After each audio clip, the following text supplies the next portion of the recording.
नमस्कार साथियों, Gunjan paramedical institute and आपके लिए लेकर आया डीएमएलटी बीआरटी की लाइव क्लासें, जिसमें आपको डीएमएलटी का जितना भी कोर्स है आपको लाइव उपलब्ध होगा। बीआरटी का जितना भी कोर्स है आपको लाइव उपलब्ध कराई जाएगी। एक चीज बताता है, डीएमएलटी कौन कर सकता है? जो व्यक्ति 12th साइंस से पास आउट है, उम्र 17 साल है, वो अपने पास एडमिशन ले सकते हैं डीएमएलटी और डीआरटी में। आपको लाइव क्लासों में पूरे टोटल अवेलेबल कराएंगे कोर्स को विद मुफ्त, बिल्कुल कोई भी चार्ज नहीं है उसका। और डीएमएलटी का सिलेबस में 3 सब्जेक्ट, फर्स्ट ईयर का सिलेबस है वो अवेलेबल करा रहे हैं अभी। सेकेंड ईयर का दूसरे जो भी होगा टाइम, उसमें सेकेंड ईयर का कोर्स अवेलेबल कराएंगे। डीएमएलटी का कोर्स शुरू कर रहे हैं। तो डीएमएलटी होती क्या है? DMLT diploma in medical laboratory technology, इसका पूरी फुल फॉर्म है डीएमएलटी का। ये सब्जेक्ट जो डीएमएलटी 2 साल का कोर्स होता है, ये डिप्लोमा का कोर्स है, ये भी डिप्लोमा का कोर्स है, 2 साल का कोर्स है। 2 ईयर इसको करने के पश्चात व्यक्ति लेबोरेटरी के अंदर टेस्ट के लिए क्वालिफाई होता है, जिसमें आपको सीबीसी वगैरह, ईएसआर, इरेथ्रोसाइट सेडिमेंटेशन रेट, ये वगैरह सब इसमें डीएमएलटी में करनी। एक्सरे में, ये बीआरटी में डिप्लोमा इन रेडिएशन टेक्नोलॉजी, इसमें आपको एक्सरे वाली लैब में लगाया जाएगा। और डीएमएलटी की फुल फॉर्म बता दी मैंने, डिप्लोमा इन मेडिकल लेबोरेटरी। इस कोर्स में क्या क्या सब्जेक्ट होते हैं? फर्स्ट ईयर का जो आपका सिलेबस है फर्स्ट ईयर, इस फर्स्ट ईयर में पहला सब्जेक्ट होगा एचएपी, जिसको बोलते हैं ह्यूमन एनाटॉमी फिजियोलॉजी। और दूसरा है आपका सब्जेक्ट जिसको कहते हैं क्लिनिकल पैथोलॉजी। और तीसरा सब्जेक्ट होगा आपका जिसका नाम है हेमेटोलॉजी। एचएपी इसका फुल फॉर्म है पूरा ह्यूमन एनाटॉमी फिजियोलॉजी, यानी कि इसके अंदर आपको मानव शरीर के ऑर्गन से लेकर सिस्टम और सेल, टिश्यू, ये सब ह्यूमन बॉडी का पूरा स्टडी होंगे।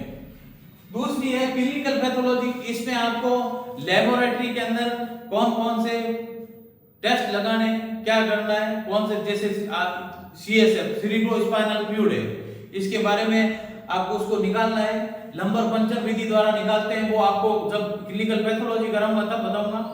और ब्लड करेंगे, ब्लड सीबीसी वगैरह सब क्लिनिकल पैथोलॉजी में करेंगे। फिर तीसरा सब्जेक्ट है आपका हेमेटोलॉजी, इसमें पूरे ब्लड के बारे में पढ़ेंगे। ब्लड कैसे मैन्युफैक्चरिंग होता है, ब्लड ग्रुपिंग क्या होती है, बॉम्बे ब्लड ग्रुप क्या होता है, वो हेमेटोलॉजी में, वो आगे अपन टॉपिक टू टॉपिक करते जाएंगे।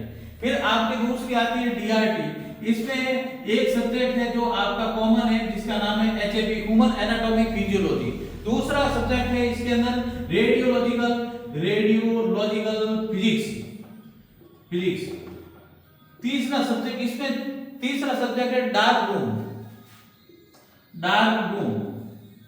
और एक चौथा सब्जेक्ट होगा रेडियोग्राफी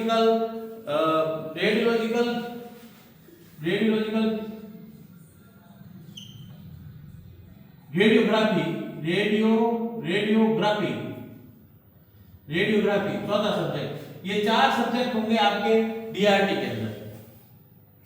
अब अपन शुरू कर रहे हैं, एक कॉमन सब्जेक्ट है जिसका नाम है एचएपी। एचएपी आपके डीएमएलटी में भी है, डीआरटी में भी है, और जो भी बंदा बीएससी नर्सिंग कर रहा है, जीएनएम कर रहा है, फार्मेसी कर रहा है, इन सब के लिए एक कॉमन सब्जेक्ट है जिसका नाम है एचएपी। आप कोई भी मेडिकल फील्ड में जाओगे तो आपको एचएपी तो पढ़नी ही पड़ेगी, ह्यूमन एनाटॉमी फिजियोलॉजी। बच्चा जीएनएम कर रहा है, एएनएम कर रहा है, बीएससी नर्सिंग कर रहा है, फार्मेसी कर रहा है, इन सब के लिए कॉमन सब्जेक्ट है एचएपी। अब इस एचएपी को शुरू कर रहे हैं अपन। एचएपी ह्यूमन एनाटॉमी फिजियोलॉजी, इसको बोलते हैं human anatomy and physiology. Anatomy human यानी मानव। आपको ये एक ऐसा प्लेटफॉर्म उपलब्ध हो रहा है जिसमें आपको हिंदी इंग्लिश कॉम्बो रूप में पढ़ेंगे। आप जो बंदा इन 12th करके हिंदी मीडियम से आते हैं, उनको लगता है कि सर इंग्लिश मीडियम में कैसे एडजस्ट करें, तो आपको उसके लिए अवेलेबल कराएंगे हिंदी इंग्लिश मिक्स में नोट्स, पीडीएफ अवेलेबल कराएंगे। धीरे धीरे आप जैसे जैसे हम आगे बढ़ते जाएंगे वैसे वैसे अपने एक एक सब्जेक्ट के नोट्स अवेलेबल कराएंगे, एक एक चीज आपको उपलब्ध कराएंगे, एक एक कंसेप्ट क्लियर करते जाएंगे अपन। जैसे एनाटॉमी अब शुरू कर रहे हैं, तो एनाटॉमी होती क्या है? एनाटॉमी का मतलब होता है ये जो 12th साइंस 12th हिंदी में पढ़ के आ रहे हैं बच्चे, उनके लिए बता रहे हैं कि इसको कहते हैं मानव शरीर क्रिया विज्ञान, मानव शरीर क्रिया विज्ञान। अब उनको हवा रहता है सर हम 12th हिंदी मीडियम में पढ़े हैं तो हम इसको कैसे कवर करें, तो उसके लिए मैं बता देता हूं आपको। इसमें आपके दो मीडियम होते हैं, एक तो इंग्लिश मीडियम में और दूसरा होता है बोथ मीडियम, यानी इंग्लिश और हिंदी दोनों मीडियम आप साथ में कर सकते हो। इसमें मतलब लिख सकते हो, बाय लैंग्वेज बोलते हैं इसको। बाय लैंग्वेज में लिखोगे तो आपके नंबर बढ़िया मिलेंगे और डीएमएलटी डीआरटी का रिजल्ट बहुत कम रहता है। तो अगर मेहनत नहीं करोगे तो आपको पता ही है कि बैक बहुत ज्यादा आती है। तो अपन रेगुलर क्लास देंगे आपको, एक एक सब्जेक्ट का एक एक टॉपिक लाइव क्लास मिलेगी आपको। एचएपी, इस एचएपी के अंदर आपका पहला टॉपिक आ रहा है, देखो एचएपी इसको बोलते हैं एनाटॉमी फिजियोलॉजी। एनाटॉमी का मतलब होता है कि कोई भी बॉडी का ऑर्गन की स्ट्रक्चर क्या है, स्ट्रक्चर यानी वो बना हुआ कैसे है, उसको बोलते हैं anatomy. The study medical science की वह ब्रांच जिसमें आपके ह्यूमन बॉडी के ऑर्गन का स्ट्रक्चर का पता लगाया जाता है, उसको एनाटॉमी बोला जाता है। स्ट्रक्चर यानी जो भी आपका शरीर है, जैसे कोई भी प्रोडक्ट है, जैसे ये पेन है, ये बना हुआ है कैसे, इसको कहते हैं क्रियाविधि, सॉरी स्ट्रक्चर। ये कैसे स्ट्रक्चर से बना हुआ है, वो है इसकी शरीर रचना। रचना कैसे बना, ये कैसे बना, ये कैप जुड़ा तब ये पेन बना, तो अपना शरीर है तो शरीर बॉडी बनी कैसे, उसको अपन क्या बोलेंगे, एनाटॉमी। अब इसका दूसरा शब्द इसी के अंदर नाम है फिजियोलॉजी। अब ये पेन है, इस पेन की फिजियोलॉजी यानी ये फंक्शन क्या करेगा, इसका काम क्या है, लिखने का। तो अपनी बॉडी के ऑर्गन होंगे, ये लिखने का काम कर रहा है। तो अपनी बॉडी के जितने भी ऑर्गन है, उस ऑर्गन का फंक्शन क्या है। अब आपको पता है, नॉर्मल लैंग्वेज बता रहा हूँ, कान का काम होता है सुनने का, आंख का काम होता है देखना का। ये अनपढ़ व्यक्ति होता है उसको भी पता है कि कान का काम सुनने का होता है। तो अपन ये क्या करेंगे, अब बॉडी के जितने भी ऑर्गन है उन ऑर्गन को पढ़ेंगे कि उसका किस सेल से निर्मित हुआ है, मैन्युफैक्चरिंग ऑफ सेल। जैसे एपिथेलियम सेल्स है तो स्टोमा के अंदर एपिथेलियम सेल, इंटेस्टाइन में एपिथेलियम सेल, माउथ तक में आपके एपिथेलियम सेल्स होती है। तो वो सेल्स के, उन सेल से क्या बनता है, टिश्यू, टिश्यू से क्या मिलेंगे, ऑर्गन। वो सिस्टम अब एनाटॉमी फिजियोलॉजी पढ़ेंगे। Anatomy the study of structure of organ, structure of organ. Organ का क्या करना है, स्ट्रक्चर अध्ययन करना, उसके संरचना का अध्ययन करना, वो एनाटॉमी कहलाता है। अब दूसरा फिजियोलॉजी। फिजियोलॉजी का मतलब होता है कोई भी ऑर्गन है, जैसे स्टोमा है, स्टोमा का फंक्शन क्या होता है कि ये एचसीएल का सिक्रेशन करता है, फूड आया हुआ है उसको स्टोर करना, उसको पाचन में सहायता करना, ये है इसकी फंक्शन। अब दूसरी चीज है कि आपने सर बता दिया ह्यूमन एनाटॉमी फिजियोलॉजी का मतलब होता है कि सर एनाटॉमी का मतलब होता है कि शरीर की संरचना, रचना विज्ञान कैसे बना हुआ है ऑर्गन। फिजियोलॉजी यानी फंक्शन।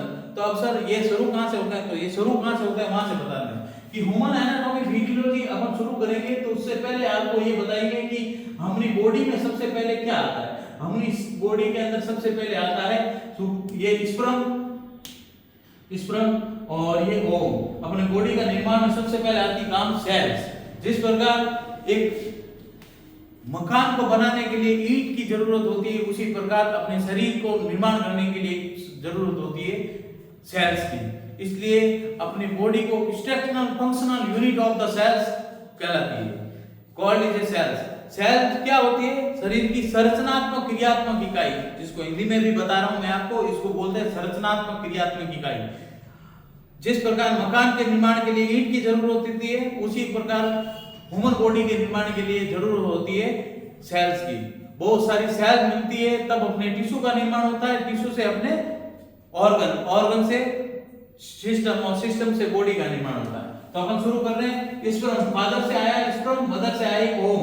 ये सेल्स दोनों मिलकर क्या बनाती है, जब इनका संयुग्मन यानी कंजुगेटेड होता है दोनों, तब बनता है आपका जाइगोट। ये जाइगोट यूनिसेल्युलर यूनिन्यूक्लियर, यानी यहाँ पे एक ही केंद्रक होगा, एक ही केंद्रीय कोशिका। जब आपके क्वेश्चन ये आया हुआ है ऑब्जेक्टिव में कि जब स्पर्म और ओवम का एक बार मिलन होता है तब कितनी कोशिकीय अवस्था बनती है, तो एक कोशिकीय अवस्था बनेगी और एक ही केंद्रीय अवस्था बनेगी।